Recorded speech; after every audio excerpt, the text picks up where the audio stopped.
नमस्कार दोस्तों। चलिए शुरुआत करते हैं। आज का विषय क्या है हमारा? एक आईपीओ है जो कि है एक ऐसा आईपीओ जिसके नाम में ही आपको कुछ अलग से अनुभूति मिल जाएगी। वो है Sula wines yard limited. Company wine producer है, कंपनी इंपोर्ट करती है, कंपनी डोमेस्टिक सेल है कंपनी का।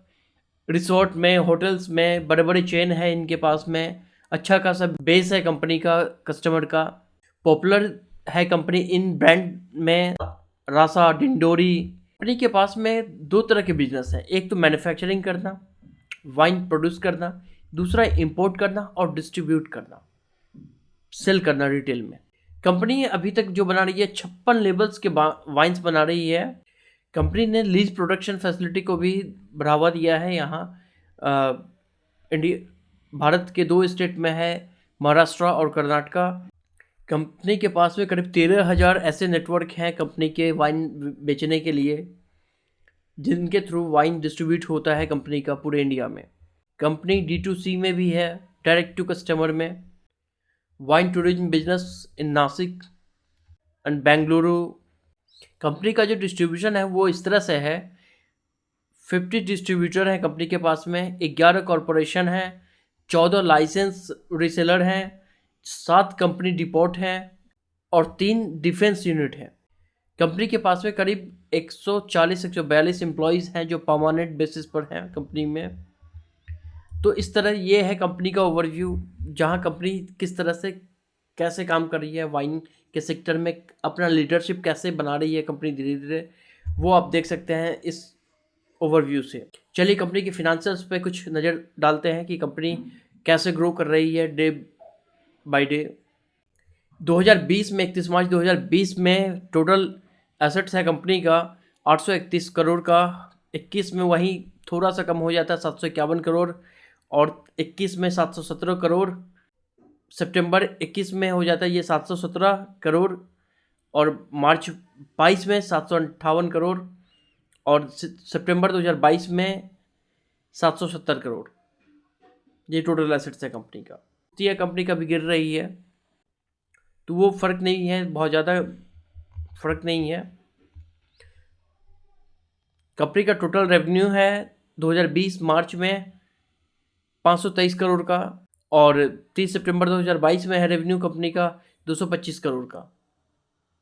वही पैट है 2020 में -15.94, और सितंबर 2022 में पैट 30.51 का।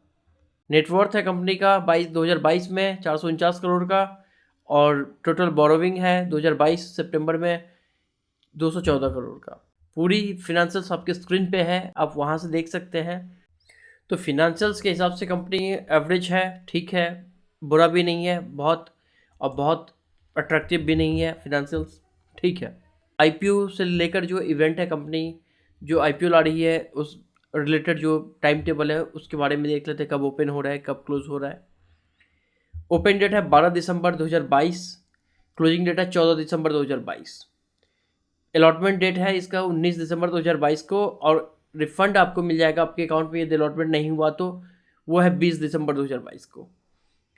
आपके डिमेट में आपका शेयर आपको आ जाएगा 21 दिसंबर 2022 को। लिस्टिंग डेट है 22 दिसंबर 2022। आईपीओ की इशू साइज के ऊपर में बात किया जाए तो ये 960 करोड़ के करीब करीब का आईपीओ है। एनएससी बीएससी दोनों में लिस्ट होगी।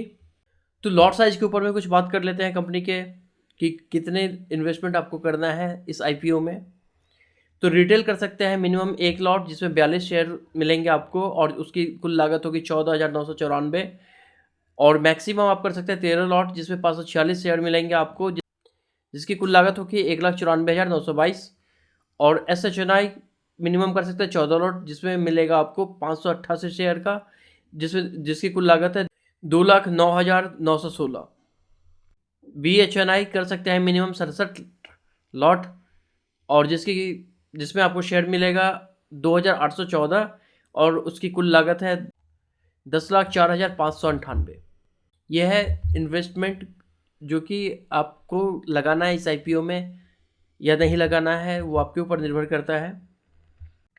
कुछ प्रोमोटर्स होल्डिंग के बारे में देखा जाए तो कंपनी प्री इशू है शॉकिंग आपको मिलेगा। प्री इशू है जो अभी प्रोमोटर होल्डिंग है, प्री इशू वो है 28.44% और पोस्ट इशू शेयर हो जाएगा ये प्रोमोटर्स में 27.33% का।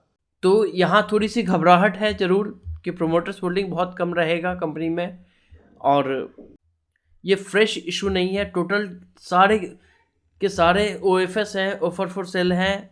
ऑब्जेक्टिव भी यही है कंपनी का कि पैसे लेकर वो शेयर होल्डर को दे देंगे। बहुत अच्छा मेरे को नहीं लगा कंपनी का आउटपुट।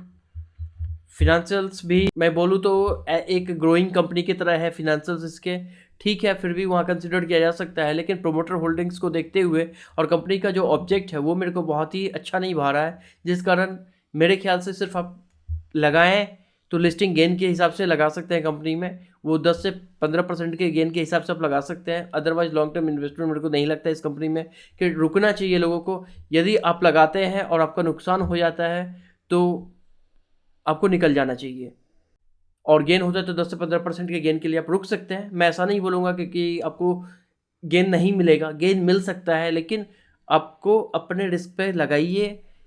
तो एक बार ये देख लीजिएगा कि मेरे को नुकसान में कितना बेयर कर सकता हूँ। यदि वीडियो अच्छा लगा हो तो वीडियो को लाइक कर। यदि आप अप्लाई करना चाहते हैं और आपके पास डीमैट अकाउंट नहीं है तो आप हमारे डिस्क्रिप्शन से लिंक के थ्रू जाकर अपना डीमैट अकाउंट ओपन कर सकते हैं। आपको टैक्स की जानकारी चाहिए कि हमें इस फाइनेंशियल ईयर में कितना टैक्स देना है और कितना कैपिटल गेन देना है, या जो भी टैक्स रिलेटेड इन्फॉर्मेशन आपको अपनी बढ़ानी है, तो आप हमारे दूसरे चैनल टैक्स विद VKT, जिसका लिंक आपको डिस्क्रिप्शन में दिया गया है, वहाँ से जाकर चेकआउट कर सकते हैं आप। धन्यवाद।